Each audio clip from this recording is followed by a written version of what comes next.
Vientos, pues entonces aquí está ya nuestro reloj corriendo, todo muy bien. Vamos a ver el paso a paso cómo es la lógica. Dice, cuando clock se pasa a react.dom.then react.create root container y todo esto demás, root render, cuando se pasa aquí, React llama al constructor del componente clock. En este caso, pues pasa por getInitialState, como lo estamos viendo por acá. Como el reloj necesita mostrar la hora actual, inicializa thisState con un objeto que incluye la hora actual, como lo estamos viendo justo por acá, efectivamente. Más tarde actualizaremos ese estado.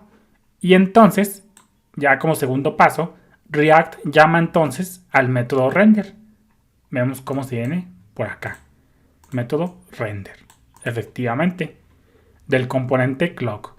Así es como React aprende lo que debe mostrarse en la pantalla. Básicamente el método render sirve para que React sepa qué DOM va, qué pedacito de DOM va a insertar en el DOM, valga la redundancia.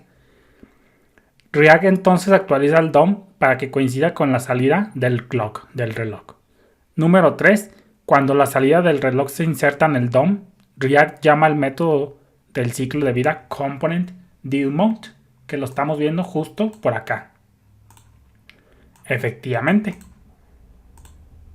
Dentro de él, el componente clock pide al navegador que configure un temporizador, básicamente un timer, un set interval, justo como lo estamos viendo por acá.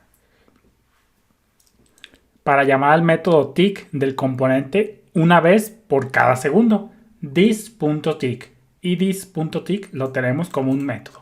Acuérdate que esto es una propiedad que no actúa directamente en el flujo de datos, y tick pues sí tiene que ver con el estado, thisState. Entonces pues pone a configurar un intervalo, un temporizador, y cada segundo, aquí me faltó ponerle de hecho 1000 milisegundos, que quiere decir un segundo. Cada segundo va a llamar a setState y va a hacer un cambio de nuevo estado, y pues ya una vez que lo cambia, pues va a venir y esa hora la va a convertir en una hora legible para el usuario.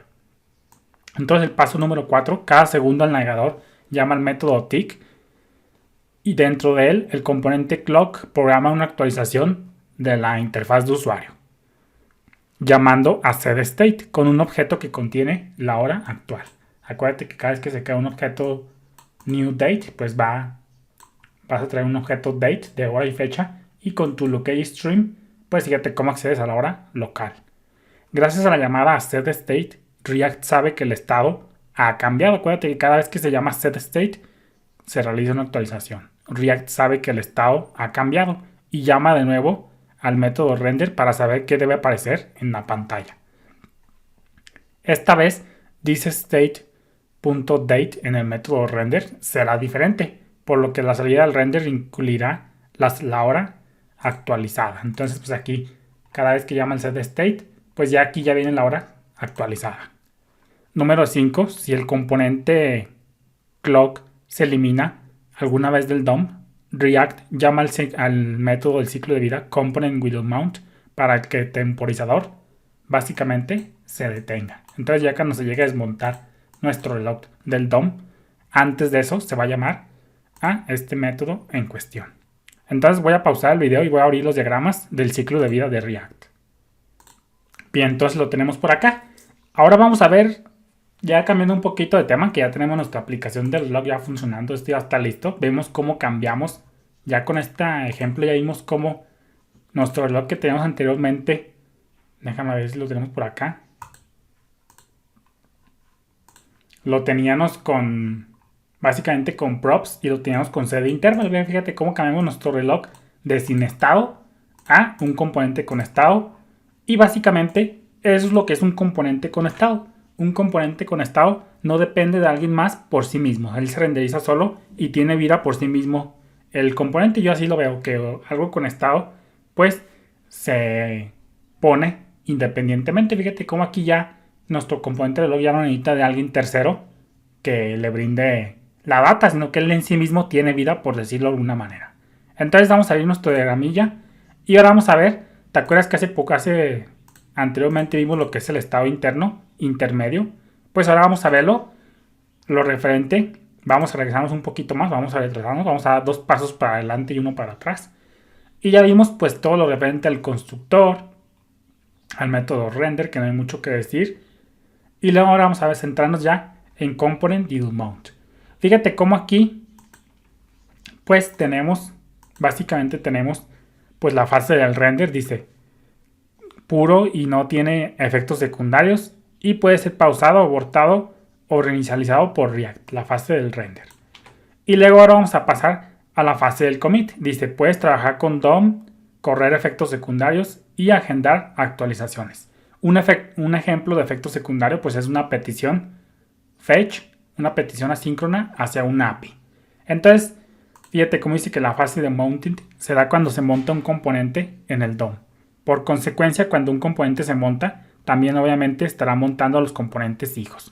Y fíjate cómo aquí dice component DDoM mount. Component DDoM mount se ejecuta inmediatamente después de que se haya montado el componente en el DOM. Entonces aquí vamos a profundizar un poquito más en el método component DDoM mount a detalle para que sepamos ahora sí ya a detalle qué es ese famoso estado intermedio que nosotros hemos visto. Bien, vamos a desmitificar todo acerca del método component DDoM mount según la documentación oficial de React. Dice component DDoM mount es invocado inmediatamente después de que un componente es montado, insertado en el árbol, en el DOM. La inicialización que requiere los nodos DOM deben de ir aquí. Si tú necesitas cargar datos desde un remote, desde un endpoint remoto, es decir, hacia una API externa, este es un buen lugar para instanciar la petición a una API. Pero lo vamos a ir viendo conforme avancemos en el curso. Saludos.